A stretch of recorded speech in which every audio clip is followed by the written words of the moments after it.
Hey friends, today I'm taking you along with me as I do some gardening, and I want to share some thrifty gardening tips with you guys.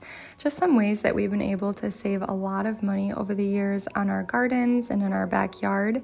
And so I can't wait to take you along. I also plan on doing a little bit of baking with you guys. I want to show you an easy breakfast idea, and then I'm also going to do some homemaking and then share a really easy meal idea with you as well. So today's video is full of inspiration and I hope you'll stick around. So the weather here has been just beautiful. Oh my goodness, we live in Michigan and we've had weather in the 70s and sunshine. Some rainy days, yes. In fact, on this particular day, the sun was shining super bright in the morning and then a big storm rolled in. And so a lot of my gardening all happened on this same day, but the weather completely changed and you'll see that later on in the video. But I don't know about you guys, I think that when the weather starts to turn like this, we just want to be outside. We don't want to be inside. And I was telling my husband, sometimes the inside kind of gets neglected. The laundry piles up.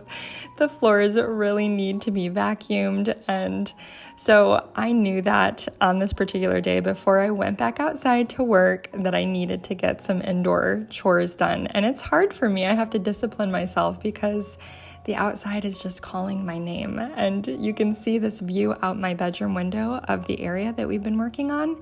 It is coming together so beautifully, very slowly with 4 children, but very beautifully. And I just can't wait to show you guys what we've been up to and how it's all coming together.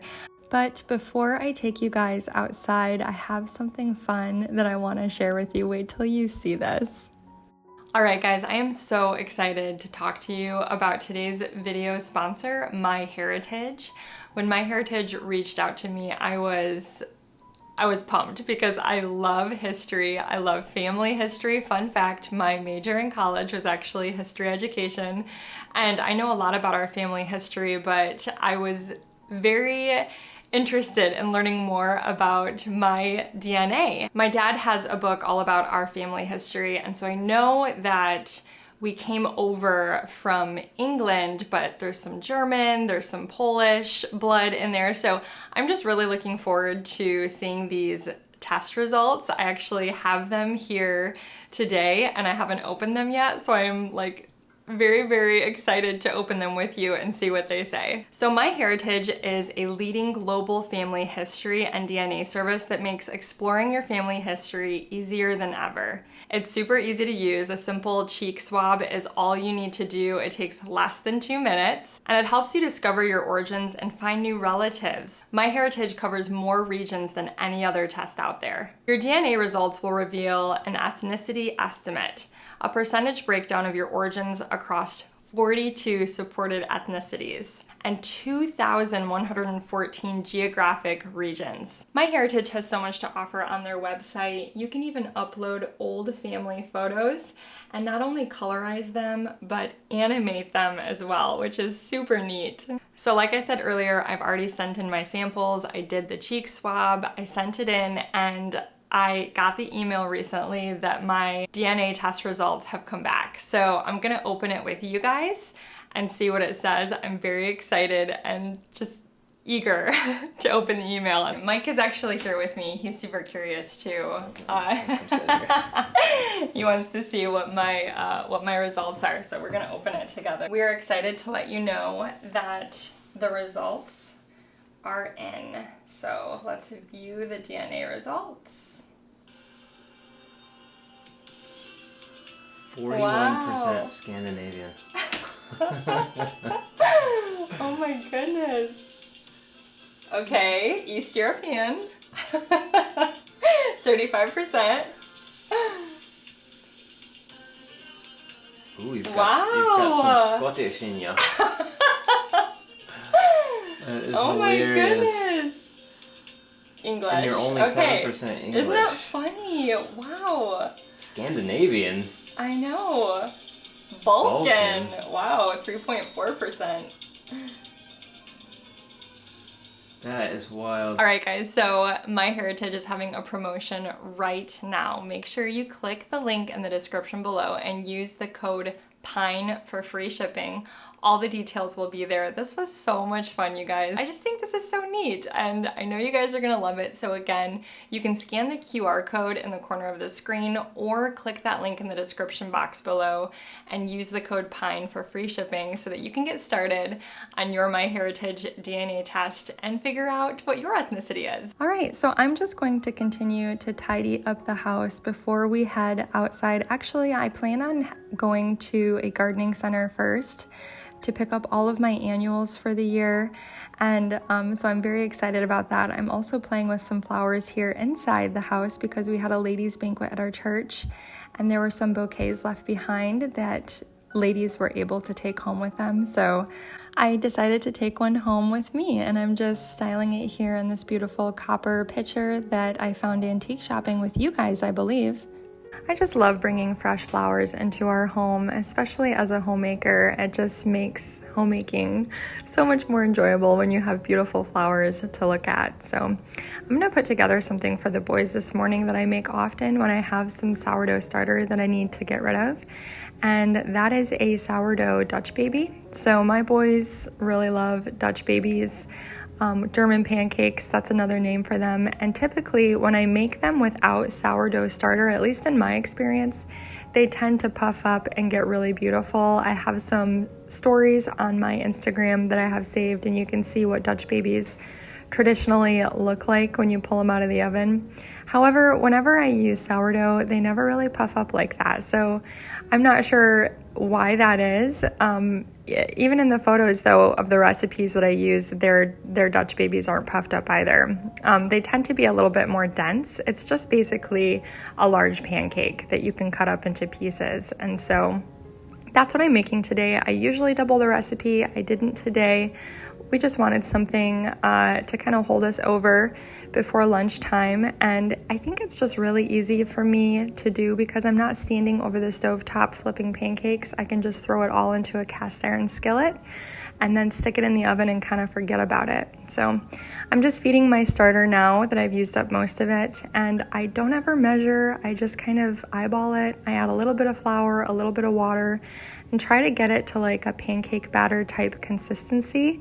Now, if I'm needing a lot of starter for a particular recipe, I will feed it a lot more than that, but I'm just feeding it as usual today. So to go on top of the Dutch baby, I am going to get some frozen berries in a saucepan with some maple syrup, and then just put that on a low simmer on the stovetop, and we will end up kind of pouring that over our German pancakes. And then I also am going to just squeeze some fresh orange juice to kind of brighten up the berries since they've been frozen, wake them up a little bit, and it'll just add a lot of flavor to the syrup. So I'm gonna go ahead and pull the Dutch baby out of the oven. Once it's nice and brown on top, you know that it's ready. And then I just like to cut it up just like a pie. I cut it up into like six pieces, I think, and then scoop it up for my boys. And these are fun because you can top them with just plain syrup, or you could do berries. Sometimes I've done like orange marmalade on top of them, and then you can top them with powdered sugar, and it's just something a little bit different, and again, a really great way to use up your starter. So I am wanting to prep ahead today, so I'm getting some bacon in the oven. It's my favorite way to cook bacon, is in the oven. And I'm gonna save the rest of that berry syrup that I had left over. We can use this for lemonade or to add flavored water. Definitely don't get rid of that if you have extras. But now that I have the bacon all ready for dinner tonight, I'll share with you what I'm going to be making later on. I kind of feel like I can devote myself to these outdoor projects. But before we head out there, my mom actually bought me this beautiful plate rack. I think it's a plate rack. And I'm trying to figure out where to put it, and I can't decide if I like it on this wall or if it's too busy with the shelves. So I'm still thinking about that. You guys will have to let me know what you think as well. Sometimes I really have to live with something for a while before I make a final decision, but I am now headed to the nursery. I'm going to pick up my annuals for the year. I have a lot of perennials in my garden, but I always like to get some annuals for the window boxes and for my front porch. And on my way home, a huge storm hit. So you can see it's definitely not sunny anymore, but honestly, I kind of love this weather for planting because the soil is all nice and soft, and I don't know, there's just something about the gardens after the rain. They look so much more beautiful to me. So right now I'm just sort of setting the flowers in the boxes to kind of get an idea of where I want them and how I want the colors to sort of be arranged. I do this every year before I actually plant anything. I just set everything into place and kind of step back and see if I like it.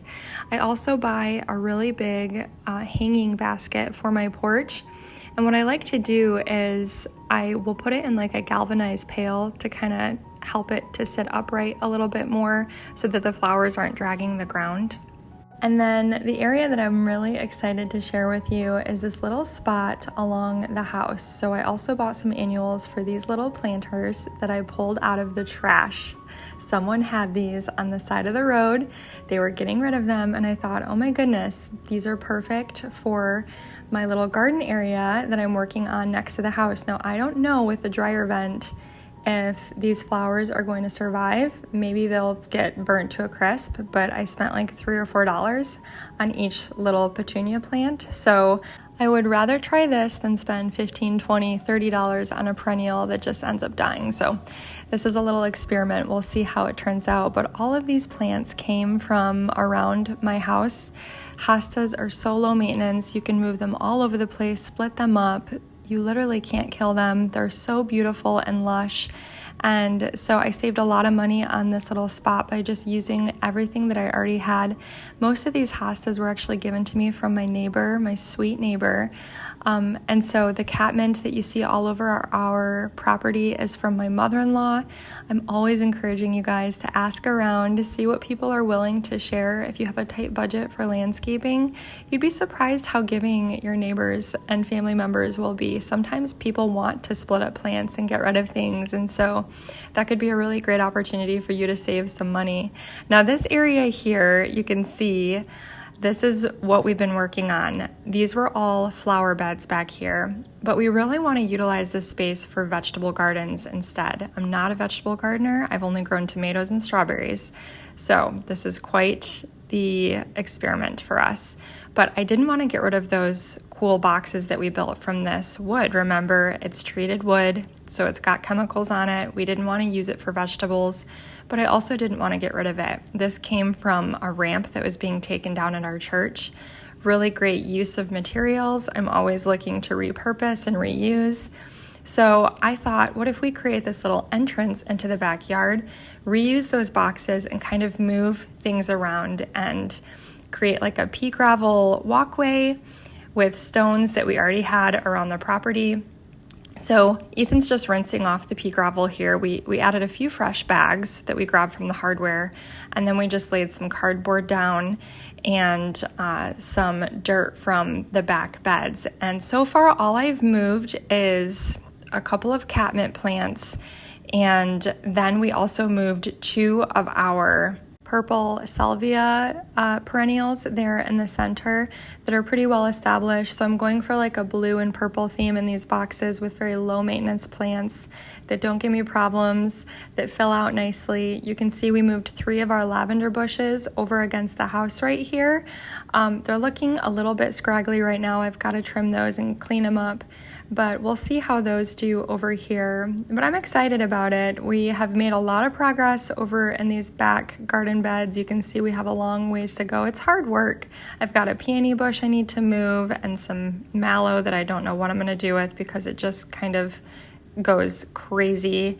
I have a couple other plants over here too that have just spread like crazy, and so I'm trying to decide if I want to keep them or just like get rid of them because they have really taken over. Now you can see we've already purchased the cedar boards for our future vegetable garden. We're very excited to get started on that. I'm really not sure if it's going to happen this year, but all of the rock and stone that you see all over our backyard came from a local farmer. He said we could take as many as we wanted. He goes to our church, and so that was very, very sweet of him. And over on this side of the house, I moved a lot of the white daisies that were in the back gardens. They had just multiplied and gotten huge, so we divided them up. And we also planted a lot of geranium back here as well. That really fills out and produces a really pretty purple flower. So I'm excited to see how this area fills in. I don't know how well the two plants will do together, but I think it'll add some interest to this side of the house. Now I'm going to go ahead and get started on these window boxes. We built these boxes, oh my goodness, like 10 years ago, and we didn't even use treated wood back then. We've just painted these with exterior paint, and for the most part, I'm surprised after all of these Michigan winters that they have held up. The shutters we made as well. I have blog posts all about all of these projects. The garden beds my mother-in-law helped me with, and I just feel like the flowers, when I first plant them, they always look really small and a little bit dinky, but by midsummer these will be overflowing and beautiful. And I also found a bucket in the backyard and so I'm just going to take that hanging basket and set it inside there, and the lip of the basket sort of rests on the bucket, and this will continue to fill out beautifully through the remainder of the summer. So I usually like to add some old watering cans that I have found at garage sales and thrift shops over the years. Unfortunately, a lot of my favorite ones have been destroyed by little boys. Man, some people's kids. But I need to be on the lookout for some new ones as we enter into garage sale season. So let me end this video with a really simple meal idea that I think we often forget about. At least I do. But it's literally my boy's favorite, and I'm sure you can guess what I'm making because I already cooked the bacon earlier. So I came inside, Isaiah was still napping, I got all my gardening done, and now I can just prep this really simple meal. So I had a loaf of sourdough bread that I needed to use up. So we are going to be making BLTs. I like to keep a loaf of gluten-free bread in my freezer for whenever we make meals like this that require sandwiches. You know, sometimes we'll do patty melts or Mike will make French toast. And so it's just real simple to pull out if I need it for myself. And I'm just gonna slice up the tomatoes, and I have all of the bread toasted. Now, this was a sourdough, French loaf. So these are mini sandwiches. So I'm going to make 2 for each boy and pile them up high. And one of my favorite things to do with BLTs is to put avocado slices on them. If you haven't tried it, it's absolutely delicious. And this is just such an easy meal that I think we forget about. Now, when you have little ones, sometimes a deconstructed sandwich is better so they can eat all the little pieces of it. But anyways, I just thought I'd share this meal idea with you because I think sometimes we get stuck in a rut and we forget about simple ones like this. It's funny to me how I'll slave away over something, that I think is so delicious, like a Parmesan risotto or, I don't know. And then I'll make something like BLTs and my kids just get so excited about it and it just cracks me up. So anyways, thank you guys for coming along with me today. I'm just going to finish off the day with a little bit of cleaning and homemaking. I wanted to try to finish vacuuming the inside of the house. It's funny, now that we have our little pool set up outside, oh my goodness, the boys just bring in all kinds of grass and helicopters. And even though I want to spend all of my moments outside, I know that I need to devote some time to the inside as well. So I'm just going to finish off the day by doing a little bit of that. But it was a lot of fun showing you what we've been up to outside. We went back out later that evening and you can see the sun came back out. So I'm just kind of sharing a little recap of everything that I did. I think that this little area turned out really beautiful, and it's awesome that I didn't spend a ton of money on it. I used rocks we already had. I used the plants that we already had. I just moved some things around, split some things up. And, you can save so much money by just being thrifty, looking for materials that people are getting rid of, and just being creative with it. So I would love to hear from you guys. How do you save money in your gardens, and what are your favorite plants? I'd love to know what suggestions you have for these boxes that we've recently moved to the front of our yard. Any ideas you have for those? I just love hearing from you guys, and a lot of you are much more wise and you have a lot more experience than I do when it comes to gardens and planting. So anyways, thanks so much for coming along with me today as I do some homemaking. And don't forget, My Heritage has a promotion going on right now. So make sure you click the link in the description box or scan the QR code and use the coupon code PINE for free shipping. If you're new here, I would love for you to hit that subscribe button. I'll see you guys next time. Bye-bye.